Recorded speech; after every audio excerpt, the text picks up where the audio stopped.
नमस्ते दोस्तों। आज हम माघ मास महात्म कथा के छठे अध्याय का वर्णन श्रवण करेंगे। आइए सुनते हैं कथा।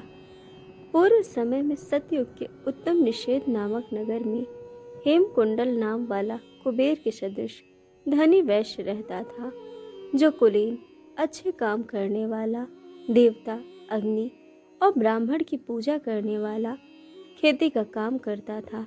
वह गौ, घोड़े, भैंस आदि का पालन भी करता था। दूध, दही, छाछ, गोबर, घास, गुड़, चीनी आदि अनेक वस्तुएं बेचा करता था, जिससे उसने बहुत सा धन इकट्ठा कर लिया था। जब वह बूढ़ा हो गया तो मृत्यु को निकट समझकर उसने धर्म के कार्य करने प्रारंभ कर दिए।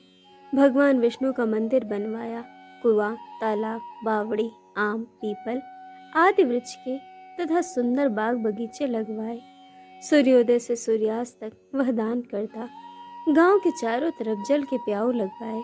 उसने सारे जन्म भर जितने पाप किए थे उनका प्रायश्चित करता था। इस प्रकार उसके 2 पुत्र थे, जिनका नाम कुंडल और विकुंडल उसने रखा था। जब दोनों लड़के युवावस्था को प्राप्त हुए तो हेमकुंडल वैश्य गृहस्थी का सारा कार्य उन्हें सौंपकर तपस्या के निमित्त वन में चला गया और वहां विष्णु जी की आराधना में शरीर को सुखाकर अंत में विष्णु लोक को प्राप्त हुआ।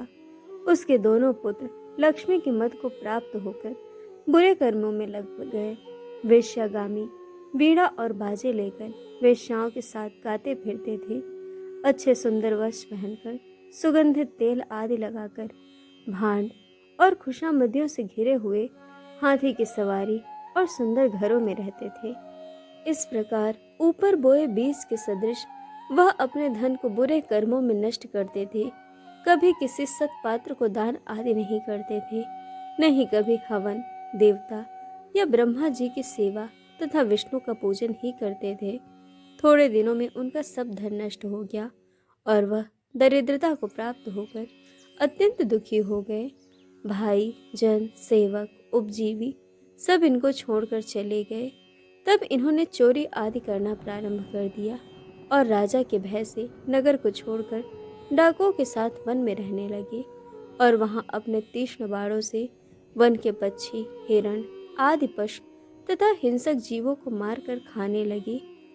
एक समय इनमें से एक पर्वत पर गाय, जिसको सिंह मारकर खा गया, और दूसरा वन को गया, जो काले सर्प के डसने से मर गया।